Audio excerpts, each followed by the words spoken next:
আসসালামু আলাইকুম। আমি শাহিদুল ইসলাম। আপনারা দেখছেন নিদর্শন টিউটোরিয়াল। প্রিয় দর্শক, আজকে আমরা নুরানি কায়দা থেকে তাখতি নম্বর ৮ তানবিন ও নুন সাকিন অনুশীলন করব। প্রথমে মনে রাখতে হবে যে নুনের উপরে জজম, এই চিহ্নগুলোকে জজম বলে।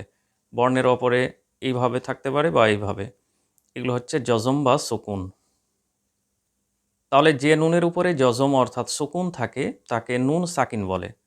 তানবিন এবং নুন সাকিনের আওয়াজ একই রকম হয়, যেমন বা দো জবর বান, এবং দেখুন বা এর পরে নুন সাকিন, এটাও কিন্তু সেরকমই আওয়াজ হবে, উচ্চারণ হবে বা নুন জবর বান। তাহলে তানবিন নুন সাকিনের মতো উচ্চারিত হয়, এটা মনে রাখতে হবে। তো দেখুন এইখানে আমরা দুটোর কম্পেয়ার করে তুলনা করে দেখতে পারি। এখানে দেখুন তা দো জবর তান এবং তা নুন জাবার তান, দুটো কিন্তু উচ্চারণের দিক দিয়ে একই। তানবিনের যা উচ্চারণ হচ্ছে নুন সাকিনেরও সেই রকমই উচ্চারণ হচ্ছে। তা দো জাবার তান, তা নুন জাবার তান। এইভাবে তা দো জের তিন, তা নুন জের তিন, এখানে দুই জেরের যা উচ্চারণ, এখানে নুন সাকিনের তাই উচ্চারণ। তিন তিন। তা দো পেশ তুন, তা নুন পেশ তুন। সা দো জাবার সান, সা নুন জাবার সান।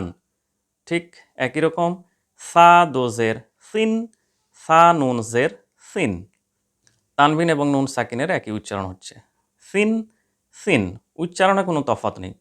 সা দো পেশ সুন, সা নুন পেশ সুন।